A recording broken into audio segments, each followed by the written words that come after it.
buenas noches, doctoras y doctores. Qué bueno que estemos aquí comunicados y comunicadas en esa primera semana de julio del 2026. Estamos aquí en Odela Virtual Academy, muy felices de tenerte a ti, doctora, doctor, cerca de nosotros en plenas semanas complicadas, vacaciones mundial y otras actividades. El mundo está loco, pero la ciencia sigue y estamos trabajando todos de la mano. Esta noche alguien que repite y le agradecemos la verdad mucho el tiempo y la dedicación que ha tenido a enseñar y a no dejar que ese programa que nació hace 6 años perdurara y sobre todo compartirnos un poquitito en un tiempo muy corto de su enorme y gran ciencia, un puente entre México y España, la famosísima doctora María del Rosario Durón Padilla, reconocidísima ginecóloga especialista no solamente en ginecología y obstétrica, pero también en subespecialidad de medicina materno-fetal, posgrado en neurología fetal, más de 20 años de experiencia, si fuera poco, y con certificada en cirugía robótica ginecológica, con el famoso Da Vinci, que conozco muy bien y que trajimos para urología en otra vida, y que también, además de la clínica, le ha encantado la enseñanza, la investigación, en varios ensayos clínicos de talla internacional, es miembro, se dice mejor en español, de sociedades médicas como la ISUOG, la SMFM o la sociedad ERGS. Los ginecólogos saben que son de las más prestigiadas academias mundiales. Hoy ejerce en el Hospital Ángeles Universidad. Saludamos el sur de la Ciudad de México. Está enfocada hoy en embarazos de alto riesgo, en diagnóstico de fetal avanzado y la cirugía mínimamente invasiva asistida por robot. Agradezco la verdad, la doctora Durón, de estar con nosotros para un tema más que la verdad hoy toca muchísima gente y en México lo hemos vivido mucho. De la mano de Cum Laude en todos los congresos donde estamos es un tema recurrente: miomatosis uterina, alternativas de manejo, con nosotros y con ustedes, damas y caballeros, la doctora Rosario Durón. Buenas noches, ¿cómo estás? Buenas noches, Manu. Pues muy contenta de estar nuevamente en Nova Academy. Te agradezco muchísimo la invitación nuevamente y muchas gracias a los médicos que se están conectando para escuchar. Muchísimas gracias. Adelante. Bueno, pues muchísimas gracias, una vez más. Bueno, pues es un tema, como bien dice Emanuel, muy recurrente, muy socorrido, pero vamos a tratar de darle algunos matices con algunas novedades para no caer en la repetición, ¿verdad? Darles tal vez un pequeño repaso y vamos a ver, ¿no? Entonces, aquí estamos. Ahí está, ya. Bueno, algo muy importante es pues repasar un poco acerca de la epidemiología. ¿Cuál es la carga que tiene la enfermedad de la miomatosis uterina? Bueno, pues simplemente recordar que es el tumor benigno más frecuente de la mujer en la edad reproductiva. Es responsable de la primera causa de realización de histerectomía prácticamente a nivel mundial. ¿Sí? Lo más importante aquí es que la prevalencia va a variar según la población que se esté estudiando y el método con el que se hace el diagnóstico que tocaremos un poco durante la plática. Em, es cierto que para fines prácticos, aunque esto puede variar, dicen, de 5 al 77%, para fines prácticos, entre una de cada dos a una de cada tres mujeres, como yo digo, ha tenido, tiene o va a tener miomas. Sí, es muy frecuente. Las personas luego preguntan por qué la causa de la presentación de estos tumores. Mi primera respuesta muchas veces es la mala suerte, pero no es así. Ya platicaremos un poquito más acerca de esto. Además de la frecuencia, casi el 30% de las pacientes portadoras de este padecimiento van a presentar síntomas y el más frecuente es el sangrado uterino anormal. La miomatosis uterina es una de las primeras causas perdón, de sangrado uterino anormal, acompañado de otras enfermedades que además se ve que pueden acompañar a la miomatosis, ¿sí? Pueden coexistir en un útero enfermo, que son la adenomiosis, los engrosamientos endometriales, ya sea hiperplasias o pólipos, ¿verdad? Que también se van a manifestar como sangrado uterino anormal. Entonces, las pacientes llegan por esa causa, ¿sí? Entonces, ya se les hace los diagnósticos y muchas veces, como les digo, estos padecimientos, personas que solo tendrán miomas, personas que ahora con los nuevos métodos de diagnóstico, eh, veremos que es más fácil, digamos, o con la habilidad de los médicos, sobre todo expertos en resonancia magnética, identificar la adenomiosis como una causa también muy frecuente y concomitante con la miomatosis uterina. Otro de los síntomas también más frecuentes es el dolor. Los miomas tienen básicamente la manifestación de acuerdo a su número, si son muchos, su localización, si aunque sean pocos, estén localizados por ejemplo, en la cavidad endometrial. Los miomas que se encuentran intracavitarios aunque sean pequeños, van a causar sangrado. O los miomas que son muy grandes, o la combinación de las tres pueden, aunque no den manifestación de sangrado, pueden dar síntomas por la compresión de órganos adyacentes, como la vejiga, como el intestino. Si son muy grandes, pues los ureteros, ¿no? Las vías urinarias se pueden ver afectadas por esta patología. Constituye, como les decía, en muchos sistemas de salud la principal indicación de esterectomía. Es una de las primeras causas por las que se realiza esta cirugía. Sin embargo, y es el tema que tal vez quiero tocar aquí, es que la tendencia actual es ser no decir sangra, tiene miomas, útero afuera, sino ir más allá del diagnóstico y de realizar un mejor diagnóstico, porque hay una tendencia al manejo individualizado y los deseos reproductivos de la paciente, un manejo conservador. Resolver el tema del mioma, preservar la función y sobre todo tomar en cuenta el proyecto reproductivo que tiene la paciente. Entonces, esta es la tendencia. La histerectomía, si bien es la última solución o la solución definitiva, lo interesante es, antes de llegar a la histerectomía, que bueno, tiene miomas, quitas el útero, se acabaron los miomas, pero ¿cómo hay un camino antes de opciones terapéuticas que podemos manejar con nuestra paciente? Entonces, lo importante es siempre interrogar cuáles son sus deseos de esto que estamos diciendo, ¿no? Su deseo reproductivo, sobre todo. Y bueno, miren, los miomas es algo simplemente para recordar un poco de la fisiopatología, pues son miomas los miomas son tumoraciones que lo más importante es que tienen una influencia hormonal, ¿no? Estrógeno dependientes, la mayoría, algo de la progesterona, sabemos que durante el embarazo, también crecen, ¿no? Entonces, por eso también es muy importante considerar en el momento del deseo reproductivo, porque si una paciente tiene miomas mayores o de 3 centímetros o mayores, o menores intracavitarios, pero vamos a hablar de los intramurales, em, deben de extirparse es indicación antes del embarazo, porque tengo otra frase también que dice, los miomas nos estorban a todos, ¿sí? A los biólogos de la reproducción, a los médicos materno-fetales, porque van a condicionar complicaciones en el embarazo, como pérdidas gestacionales tempranas, amenazas de parto prematuro o partos pretérmino, así,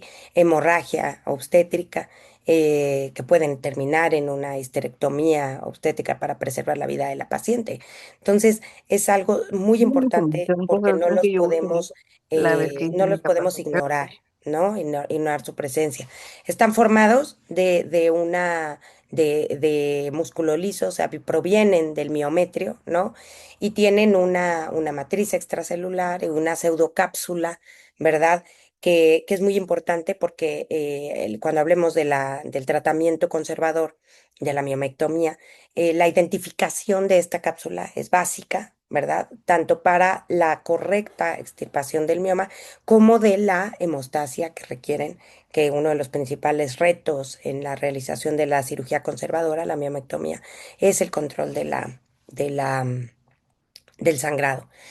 Y como decíamos, ¿no? Ahí se encuentra, hay una mutación, una alteración molecular que ha sido frecuentemente identificada, que la mutación es del gen MED2. Les digo, entonces, más allá del tema que si es mala suerte o no, bueno, sí hay un tema también genético, ¿no? Que puede ser identificado, no es una cuestión que podamos decir que es hereditaria, pero sí está asociada a esta, a esta mutación. Eh, ¿Cómo vamos a clasificar? Ya vimos cuáles son los miomas, ¿cómo los vamos a clasificar? ¿De qué nos sirve la clasificación de los miomas? La clasificación de FIGO es una clasificación que habla de la localización, ¿no? De los miomas. Esto es, importante en el momento en que se va a planear un abordaje, ¿sí? Un abordaje de cómo los vamos a quitar. Insisto, antes de llegar a la histerectomía, y si vamos a plantear un manejo conservador, tenemos que saber cómo lo vamos a hacer. Entonces, una de las formas es, yo, por ejemplo, trabajo con una doctora, la doctora Penagos, que es experta en resonancia magnética. Tenemos más de 15 años, ¿no? 14 años, yo diría, trabajando juntas, integrando la resonancia magnética como el estándar de oro diagnóstico para una adecuada, no solo diagnóstico, sino para una adecuada planeación em, quirúrgica, ¿sí? De los miomas. Entonces, esto tiene que ver porque hay miomas que van a poder ser abordados por vía histeroscópica, por mínima invasión, pero por vía histeroscópica, y miomas que podrán ser abordados por vía laparoscópica o por vía robótica, ¿sí?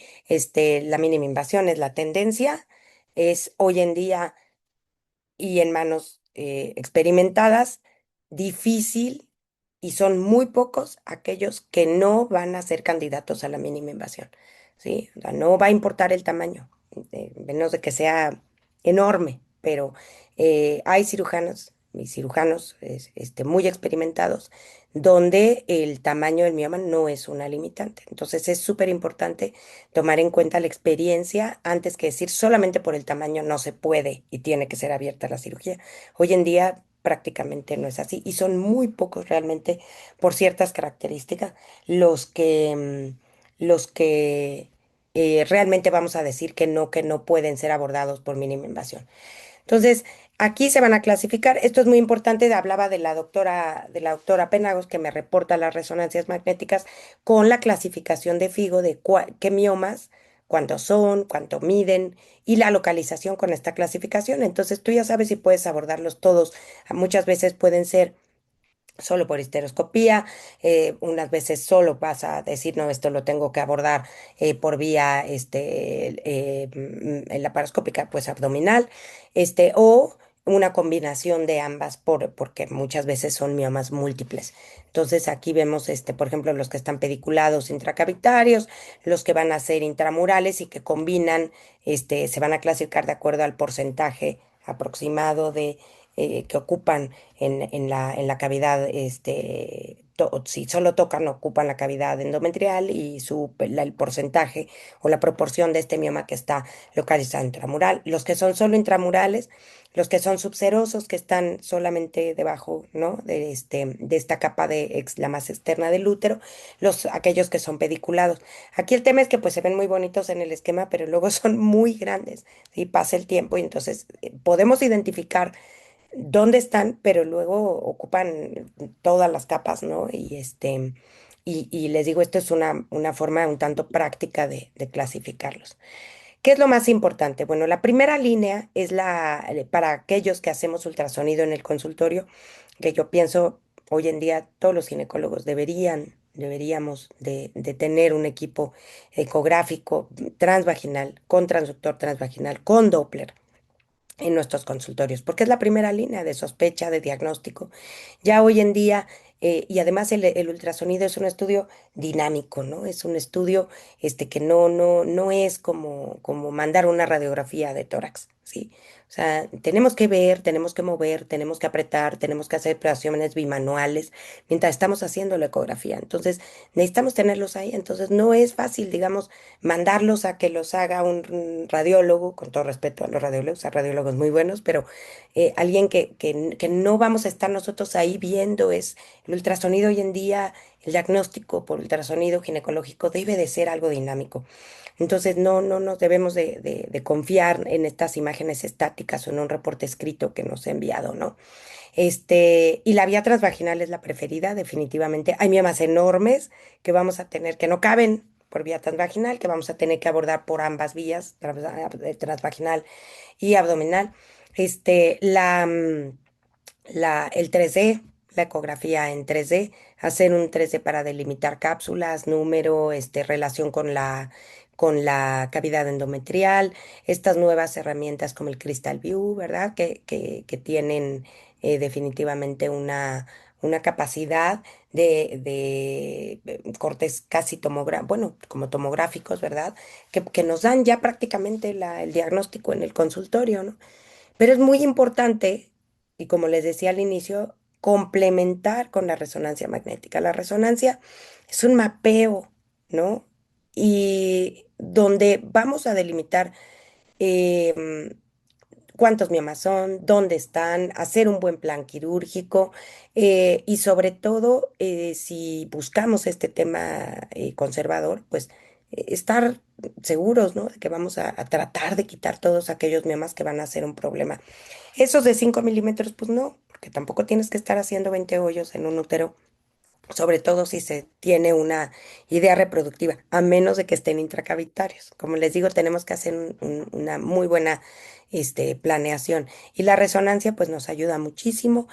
También es algo dinámico, también las secuencias con las que nos envían. Y como les decía, muchas veces ayudarnos a hacer una diferenciación entre estas tumoraciones. Muchas veces, hace poco tuvimos una paciente que era un adenomioma, ¿no? Que en ultrasonido decía, bueno, esto es un mioma, esto parece, así es.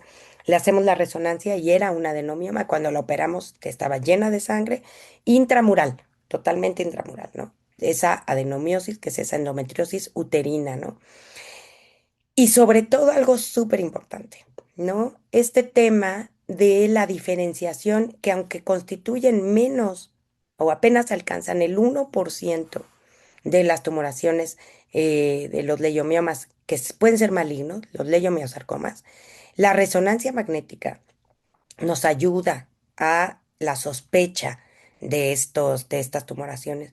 ¿Y eso por qué? Bueno, pues el punto de seguridad, ¿no? Que la recomendación que sigue siendo acerca de la extracción, como digo, estamos hablando de que estos miomas tan grandes los podemos extraer por mínima invasión, como, bueno, pues mediante morcelación, ya sea manual, ya sea con morceladores automáticos, ¿no? El tema es que por eso tenemos que tener cierta seguridad de cómo vamos a extraer ese tejido.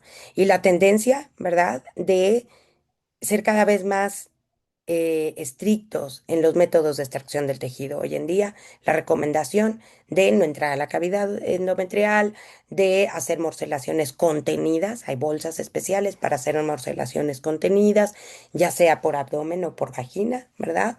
Para tratar de evitar que sí hay algunas células malignas por ahí y, insisto, sobre todo si se tuvo la sospecha, que eso ya no sería la indicación para morcelación, ¿verdad?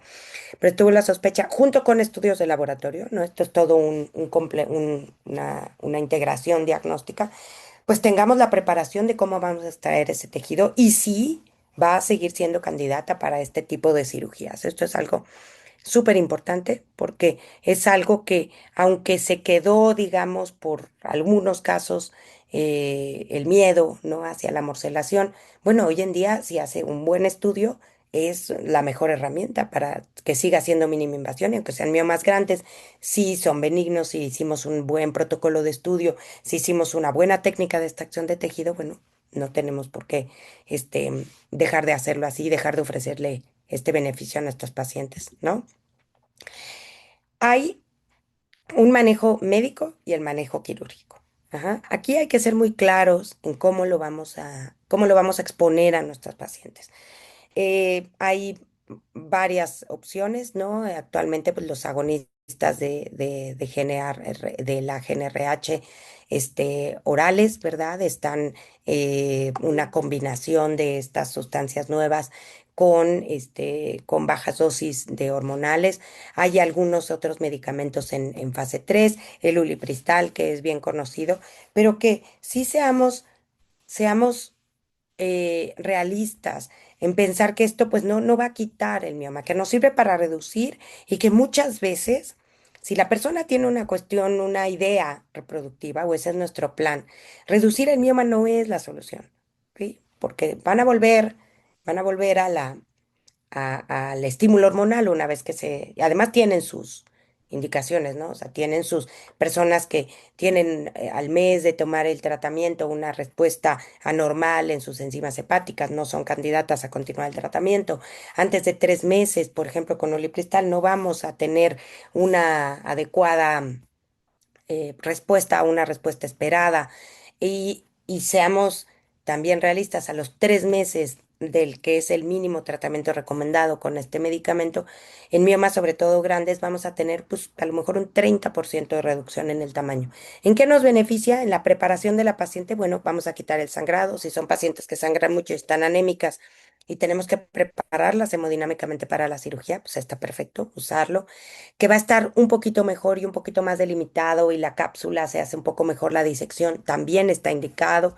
Entonces, estos medicamentos tienen una indicación, como decía, son manejo a mediano plazo si la paciente lo tolera y no tiene contraindicaciones durante el uso y mejorar y mejorar las condiciones, perdone, que el gato aquí está atrás, nada más que no se ve. Eh, mejorar las condiciones de nuestra cirugía, ¿sí? O sea, que tengamos más posibilidades de éxito, ¿no? Entonces, bueno, pues la tendencia actual es en encontrar estas opciones para ofrecerlas a nuestros pacientes y tener más posibilidades de una cirugía exitosa. Hay otras opciones, se están estudiando las posibilidades de la mifepristona. em, Hay poca evidencia, son meramente observacionales, es un nivel bajo de recomendación actual y bueno, es pero quería mencionarlo porque está en la revisión que hice para esta presentación, pues está mencionada y pues seguramente alguno de ustedes lo escuchó y quisieran o tuvieran la pregunta al respecto. Realmente también no hay en México, por ejemplo, una aprobación como tal de la mifepristona para el tratamiento de los miomas, pero bueno, no quise dejar de mencionarlo. Entonces, ¿de qué nos sirve hacer esto? Bueno, básicamente van a ir dirigidos a controlar el sangrado, mejoran el estado hemodinámico de la paciente previa a la cirugía. Reducir el volumen del mioma, mejor cirugía, mejor abordaje, mejor en el abordaje. Em, Definen mejor el plano de disección, que va a ser también relativamente más sencilla la cirugía. Tienen esta idea de que en lugar de utilizar los medicamentos que van a inhibir los estrógenos, pues bueno, hay que pensar también en que inhibir en forma prolongada, ¿no? Los estrógenos tienen efecto en la densidad mineral ósea, estos lo conservan y como les decía, es un manejo, un puente, ¿no? Por así llamarlo, a la planeación quirúrgica, ¿no? El manejo, digamos, a mediano plazo, no necesariamente va a ser el tratamiento definitivo. No desaparecen, ¿ok? Ser honestos con las pacientes que quieran irse por esta vía. Y luego por ahí tenemos que no es el objetivo, digamos, de la plática, pero hay que mencionarlo porque existen estas opciones y también hay pacientes que nos lo van a preguntar. Ya hoy en día nuestros pacientes sabemos que llegan informadas ya prácticamente de todo y tenemos que saber por qué decirles que sí, por qué no, si son candidatas y si no, etcétera, ¿no? Entonces, una es que muchos lo conocen y que hay muchos pacientes que optan por esta idea, la cuestión de la embolización. En el gato, porque, bueno, el de la embolización. La embolización se debe de hacer la resonancia para valoración y el radiólogo experto en intervencionismo, ¿no? Que es quien debe de hacer el, este, este tratamiento, ¿no? Esto lo hace el radiólogo intervencionista. em, Nos va a decir si son candidatos a esta terapia, ¿sí? Entonces, se tiene que hacer la resonancia, se tiene que hablar también con la paciente de que no es inmediato, o sea, no es de que pones si haces o se hace, no lo haces tú, se hace el tratamiento de la embolización y hay que esperar un mes, 2 meses, ajá, a realizar un control de la resonancia para ver qué tanto bajó. Nuevamente hablamos de un 20-30% de reducción de los miomas. Nos vamos hacia el tema de control de los síntomas y aquellas que no buscan un tratamiento, no tienen un plan reproductivo a corto plazo o no lo tienen, porque, insisto, si son miomas, por ejemplo, intracavitarios, los reduces con embolización y pueden dejar de sangrar y ese es el objetivo, bien, pero si es un mioma intracavitario, la paciente no tiene buen pronóstico para la fertilidad. Entonces, saber a qué tipo de pacientes se les puede decir que pueden intentar o enviarlas a valoración con el intervencionista, que tiene que ser alguien además que sepa de embolización, para la realización de esta opción. Otra técnica que está en expansión en algunos lugares, por allá donde anda a mano ahora en Guadalajara, hay un doctor que lo sabe hacer muy bien y que se ha presentado en algunos congresos como una opción pues, una buena opción, que igual va a depender de la adecuada estudio, cierto tamaño, tiene sus limitantes, ¿verdad? Que es el ultrasonido, el HIFU, ¿no? El ultrasonido localizado de alta intensidad para también, ¿no? Para disminuir el tamaño de los miomas. Todo esto está orientado a la sintomatología. ¿Sí? Nuevamente, con temas de fertilidad, no hay otra más que quitarlo, es lo que nosotros recomendamos, ¿sí? Pero que hay pacientes que con estas terapias disminuyen considerablemente sus síntomas y están bien con estas técnicas y deciden hacerlo así para no someterse a un procedimiento quirúrgico. Nosotros estamos para decirle a los pacientes cuáles son las opciones a las que son candidatas y que ellas decidan, ¿no? Pero bien informadas, ¿no? Y la otra es la radiofrecuencia, también es una ablación dirigida por la paroscopía, ¿verdad? Em, Algo súper importante es el acceso a los equipos, ¿no? La técnica que se tiene. Estos están limitados, estos tres manejos están limitados al radiólogo intervencionista, ¿sí? Que estén preparados no limitados a ellos solos, pues, pero pueden hacerlos en conjunto con el gineco, ¿sí? Pero, por ejemplo, la embolización la hace el radiólogo solo, la radiofrecuencia se puede hacer en conjunto, pero definitivamente es un manejo multidisciplinario y tiene que estar muy bien enfocado, bien indicada, ¿no? Bien estudiada la paciente a quien se le va a ofrecer esto. Y bueno, y lo que tenemos a mano, que es lo que nos enfrentamos al día a día y qué es lo que yo sé hacer y qué es de lo que más les puedo yo hablar, de cuál es mayor mi experiencia, pues es el manejo quirúrgico. Y como les decía al principio, está la parte de la miomectomía, hablando de básicamente pacientes con deseo reproductivo y sintomáticas, por supuesto, y la histerectomía para llegar al deseo de resolución definitiva de la miomatosis, ¿no? Entonces, tenemos tres formas de abordaje de la miomectomía, ujú, que va a ser también de la histerectomía, ¿no? Pero vamos a hablar de la miomectomía, que son la tipo abdominal, que es el acceso abierto, ¿sí? Que yo ya hace muchos años que no hago.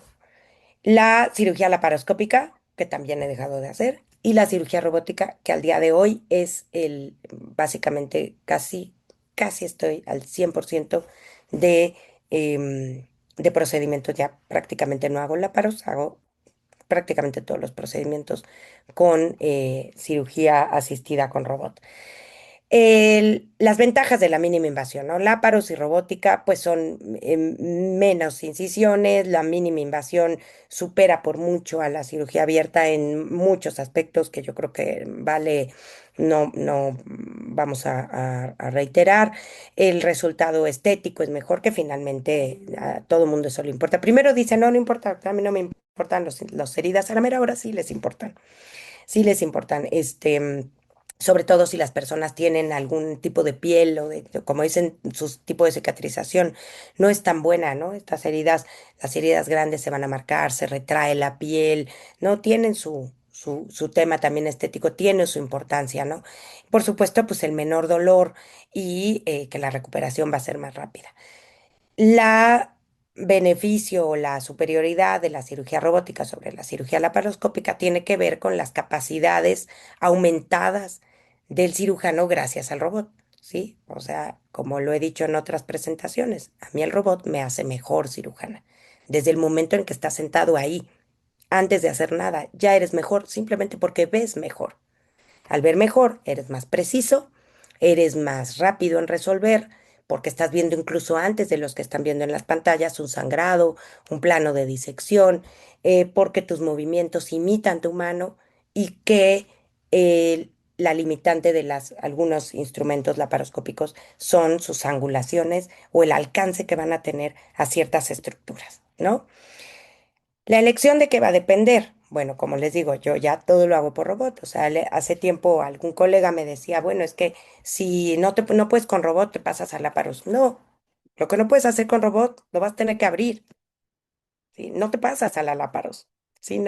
Si no se puede hacer por mínima invasión, es porque es una cirugía abierta, por alguna complicación. Y aún así, es mucho más fácil resolver una complicación cuando estás viendo mejor con el neumoperitoneo y el campo más ampliado, con una mejor cámara, que abierto con todo encima, las intestinos, el sangradero y demás. Hay decisiones muy específicas para convertir una cirugía de mínima invasión abierta, ¿sí? Em, Eso ya se hace muy poco frecuente y es menos probable que suceda con robot que con cirugía laparoscópica convencional. Todo esto tiene que ver con la consolidación del equipo y con la experiencia que se tiene. Yo creo que finalmente todos los cirujanos y todas las cirujanas robóticas van a llegar a la experiencia necesaria para no tener, para hacer cada vez casos más complejos y para no tener que utilizar la cirugía laparoscópica. Em, ¿De qué depende de eso? Pues del tiempo. Otra ventaja del robot es que la curva de aprendizaje con el robot es aproximadamente de la mitad o menos de la mitad que la curva de aprendizaje de la laparoscopía. Entonces, esto hace que el acceso a los casos más complejos se llegue más rápido que con la curva de láparos, ¿no?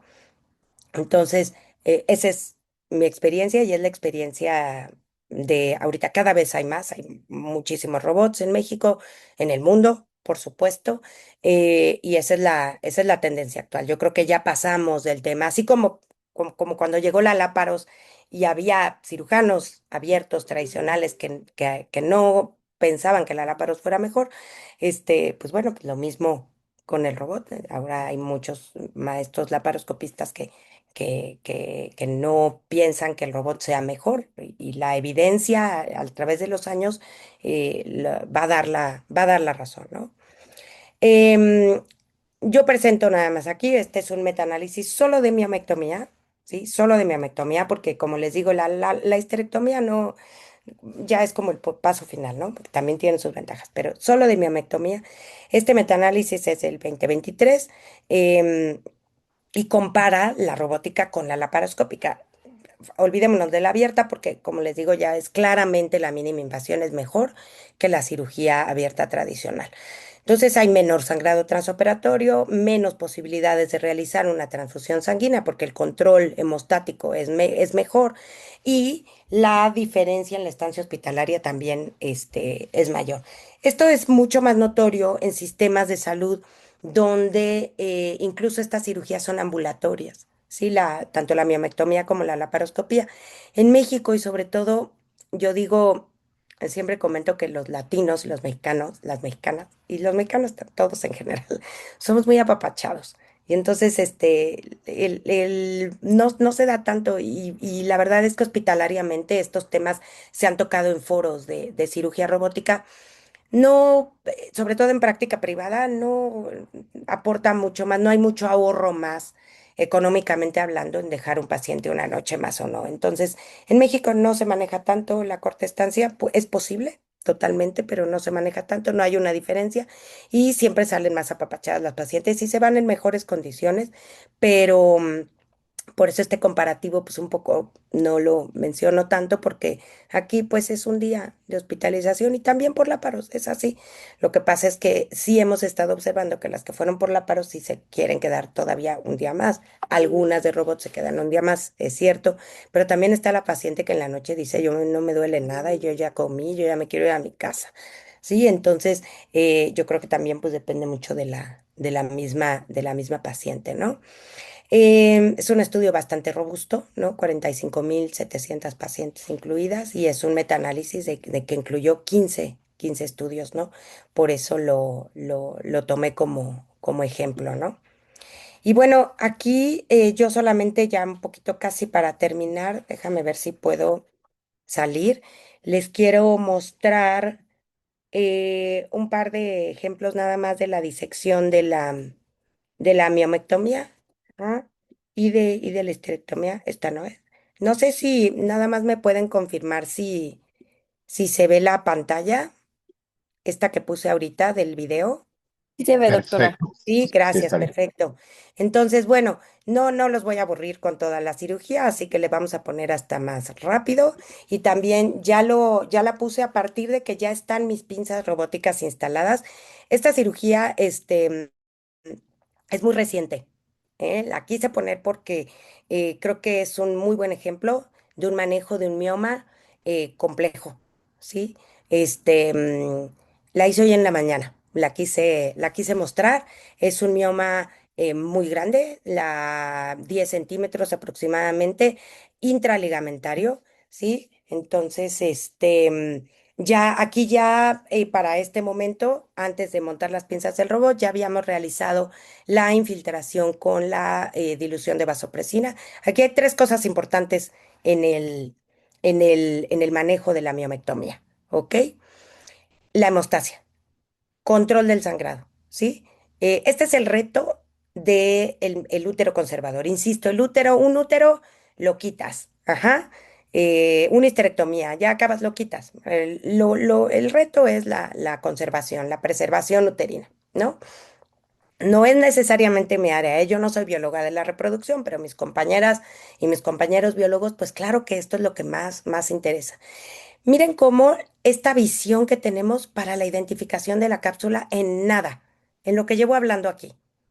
¿Sí? Hicimos un corte que no ha sangrado absolutamente nada, ¿sí? Con una visión, un manejo de la cámara excelente. Miren qué bien y qué bonito se ve el plano de disección del mioma, ¿sí? Estamos abordando, es un mioma, como les digo, de esos peligrosones, traicioneros, intraligamentarios que nadie se quiere encontrar. Ya la habíamos evaluado por resonancia magnética. Tenía un componente pediculado, bueno, un componente intramural, perdón, a nivel del segmento, entonces peligrosamente ahí cerca de la arteria uterina, del uretero en la parte de abajo.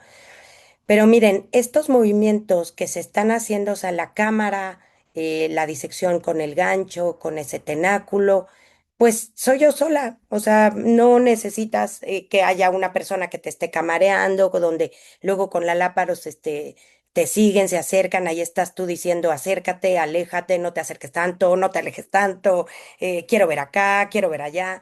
Sí, esto es tú y tú con tu robot que te hace, como les digo, mejor. O sea, mejora tus capacidades como cirujano, ¿sí? Entonces, si como laparoscopista eres bueno, pues con el robot vas a ser mejor, ¿sí?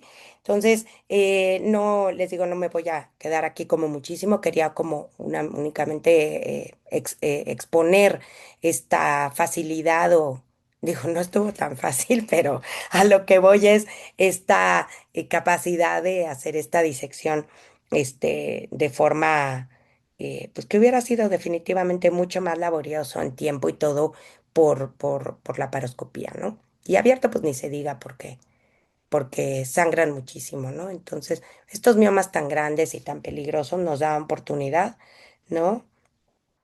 Nada más era como un poco para hacer el ejemplo. Le voy a adelantar un poquito, como para adelantarme hacia la disección, ya conforme nos vayamos acercando a la parte, como nos vamos recorriendo para alcanzar la base del mioma, ¿no?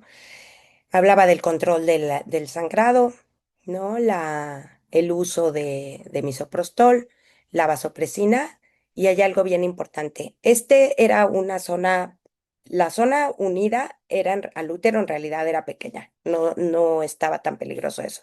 Lo que estaba peligroso era la localización intraligamentaria, ¿no? Ahí ya estamos llegando prácticamente al hueco donde ya estaban completamente separadas ahí se ve muy bien hasta dónde llegaba, ¿no? El pedículo. Bueno, la unión al nivel del segmento, ¿no? Allá al fondo el uretero les decía, y los vasos uterinos. Algo bien importante aquí hay que suturar rápido. No, esto no es cuestión de energía, ¿sí? La miomectomía no es una cuestión de energía. Personas que están coagule y coagule, coagule el lecho, ¿no? La previa, que son misoprostol, vasopresina y sutura rápido. Esa es el control correcto de la hemostasia en la miomectomía, ¿sí? Entonces, bueno, pues aquí como fue la parte, digamos, álgida, ¿verdad? Me tardé un poquito más, me voy a adelantar un poquito a la extracción, bueno, ahí ya casi tenía la extracción, pero bueno, aquí ya están ustedes dimensionando el tamaño del mioma, ¿no? Ya que ya casi estoy ahí, terminando, ¿no? Entonces, bueno, al final un poco me voy a adelantar a donde ya fue prácticamente la separación del mioma. Eh, y después hicimos la extracción por morcelación. Aquí, ay, perdón, que me limpiaron ahí la cámara un poquito.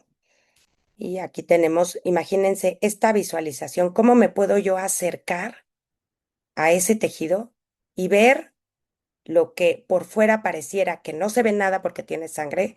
Yo sí lo estaba viendo muy bien, estaba viendo dónde estaba eh, suturando, dónde estaba dando mis puntos, por la definición que me da la imagen de, de este robot, ¿sí? Entonces, bueno, nada más me voy a adelantar un poquito a que vean cómo quedó. Se ve más bonito cuando ya terminamos de suturar y le aspiramos.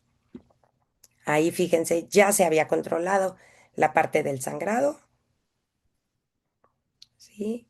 Entonces ya si no, muchas veces cuando en el video se está viendo cómo estamos,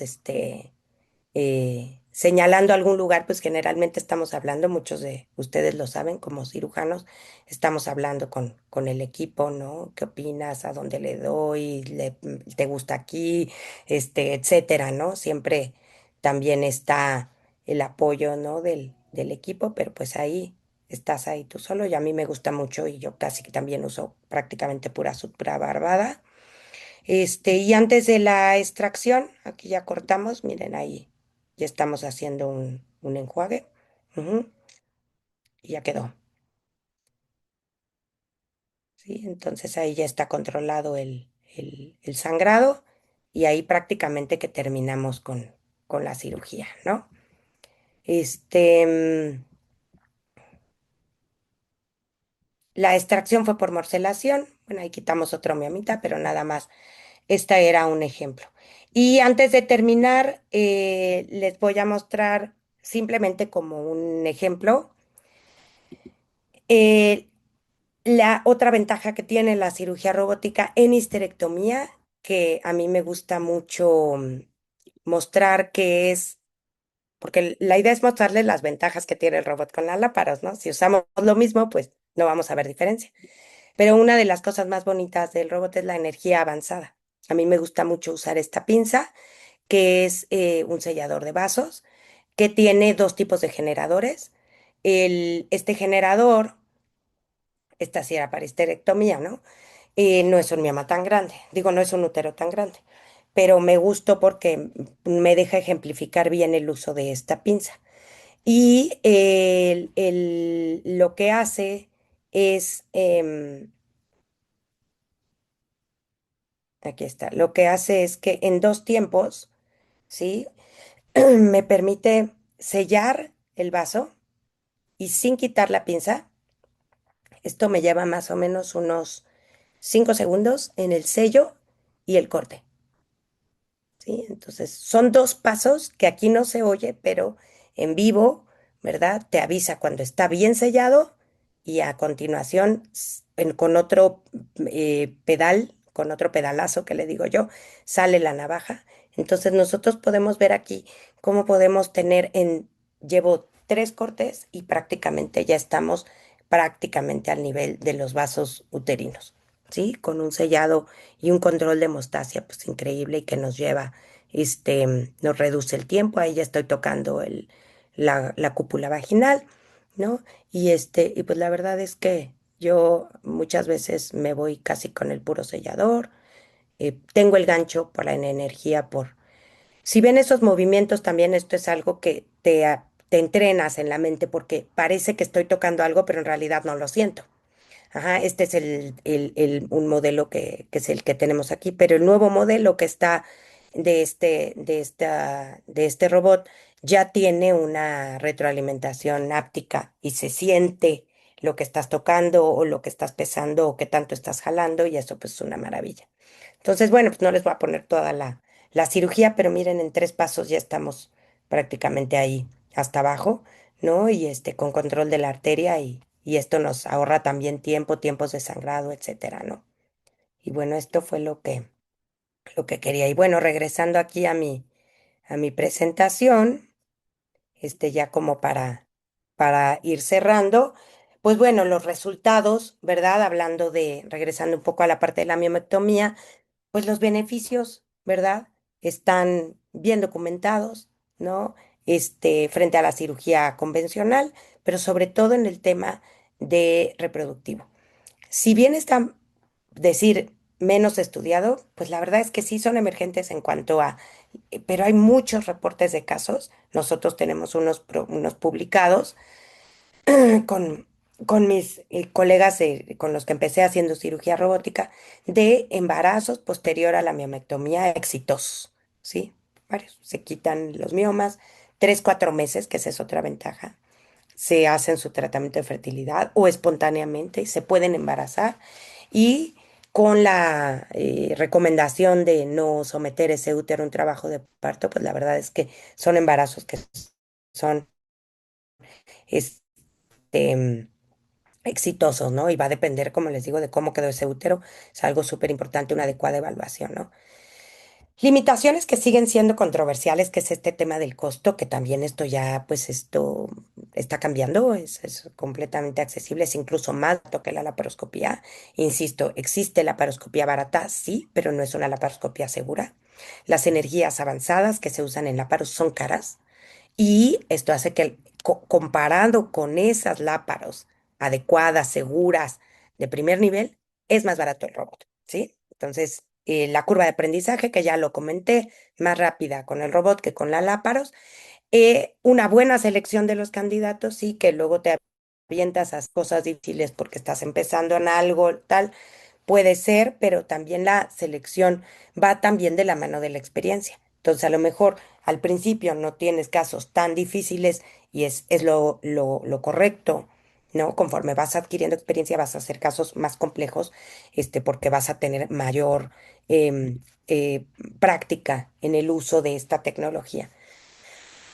Entonces, bueno, pues para concluir, ¿no? El manejo de la miomatosis sintomática, ¿no? Es escalonado, ¿sí? Debe de ser multidisciplinario, empezando por quién, pues con tener una comunicación directa con tu experto, en este caso mi amiga experta, en resonancia magnética, comunicación de los hallazgos, las sugerencias, ¿no? No, hemos tenido pacientes con hallazgos que definitivamente ya contraindican la cirugía, cuestiones oncológicas, ¿no? Hablando específicamente de, ¿no? Y evaluar bien el caso de, ¿tiene deseo reproductivo? No tiene deseo reproductivo. ¿Tiene deseo reproductivo? Vamos sobre la miomectomía. No es el tratamiento farmacológico, es un camino, depende qué tanto tiempo, la edad de la paciente, qué tanto tiempo se quiere esperar, etcétera, hasta llegar al manejo definitivo que es la histerectomía, ¿sí? Em, los beneficios de la cirugía robótica ya los mencionamos, ¿no? No sustituye el juicio clínico ni la clasificación, ajá, en cuanto al abordaje, pero amplía las posibilidades, ¿sí? De manejo de estos miomas, tanto de cuántos vas a manejar, como de qué tamaño y como de qué localizaciones tienen, de dónde están, eh, que van a tener una mejor posibilidad de ser resueltos, sobre todo de la mano de la expertise del cirujano robótico que evalúe a esa paciente, ¿no? Nosotros en nuestro grupo de cirujanas robóticas, formamos parte del grupo de Women in Da Vinci y hemos creado un grupo donde hacemos llamadas y acompáñame y vamos a hacer este caso juntos y esto hace que nuestra curva también se haya reducido también por tener el apoyo entre nosotras, ¿no? Para acompañarnos en casos complejos y tener pues tips and tricks, ¿no? Que son los que nos hacen mejores también en menos tiempo, ¿no? La cooperación entre nosotras. Y bueno, pues muchísimas gracias, ¿no? Aquí les dejo mi QR si me quieren seguir en mi Instagram. Y pues con esto doy por terminada la plática. No sé si haya alguna Muchísimas pregunta o algo que gracias. quieran mencionar. Gracias, doctora. La verdad, podremos quedarnos horas porque tus cirugías son no solamente didácticas, pero hasta bonitas. Y tanto que necesitan las mujeres doctoras como tú, que lo hagan no solamente de una forma eficaz, pero con menos daño e inflamación posible. Así que muchísimas gracias. Un par de preguntas sobre la resonancia. Nos preguntan tanto de si solicitas la simple o contrastada y cuál es el protocolo que tú debes de pedir al radiólogo en la resonancia magnética. Sí, pues, el tema de si es simple, yo con la simple queda bien. Nosotros tenemos un protocolo que así se llama protocolo de miomas. Con la doctora Penagos ya lo ha pulido durante los últimos, les digo, 10, 12 años que tenemos trabajando juntos. Tenemos muchísimas resonancias, muchísimas, muchísimas. La doctora, tenemos ahí pendiente una publicación de estos resultados y hemos introducido el tema del contraste, sobre todo cuando va acompañado de miomas atípicos, ¿no? Crecimientos atípicos que queremos delimitar bien, definir bien qué tipo de mioma es, pero sobre todo si están acompañados de alguna otra patología, como alguna patología ovárica, que queremos definir bien de qué se trata, y de endometriosis. Ajá. Y ahí también no, pero de entrada, en la respuesta práctica sería miomas, digamos, clásicos, tal, simple. T1, T2, secuencias T1 y T2. Algo raro, la pides contrastada. Generalmente endometriosis y alguna patología concomitante o sospecha de un crecimiento atípico del mioma. Y la otra pregunta que me decías, ¿cuál era? La pregunta es, ¿cuál es el protocolo que se debe de seguir y pedir en la resonancia? Hay una Sí, más. así se pide como protocolo de miomas. Y Tal bueno, si cual. quieres saber tal cual, protocolo de miomas. Y está el mapeo de endometriosis, ¿eh? Pero casi que ahí sí entra el contraste. Perfecto. Otra pregunta de Delia. En tu experiencia, ¿cuál es la tasa de éxito de fertilidad posterior justamente a miomectomía? Sí, depende un poco también como qué tanto haya estado tocada la cavidad y dependiendo por eso la clasificación de FIGO, a los intramurales y esto les va muy bien. No tendría así como los números ¿no? Podríamos tratarlo más con algún biólogo de la reproducción, pero nosotros tenemos muy buena tasa de éxito. A los que tienen y han tocado la cavidad endometrial, sí les recomendamos hacer después una histeroscopía previa a la búsqueda de embarazo o a que lleven su tratamiento de fertilidad. Pero creo que depende un poco de qué tipo de miomas hayan sido y de la localización que hayan tenido, sobre todo para ver qué tanto se regeneró ese endometrio para darle una posibilidad. Los miomas intramurales, aunque sean muy grandes, o que tienen poco componente endometrial, les va muy bien. En cuestión de que se pueden embarazar y llevar a término el embarazo. Muy bien, muchísimas gracias. Eh, en- tú hoy en día, última pregunta de mi lado para no robarte más tiempo, la verdad, esa hora pasó como un tren bala y gracias por tu respuesta, la gente queda muy conforme.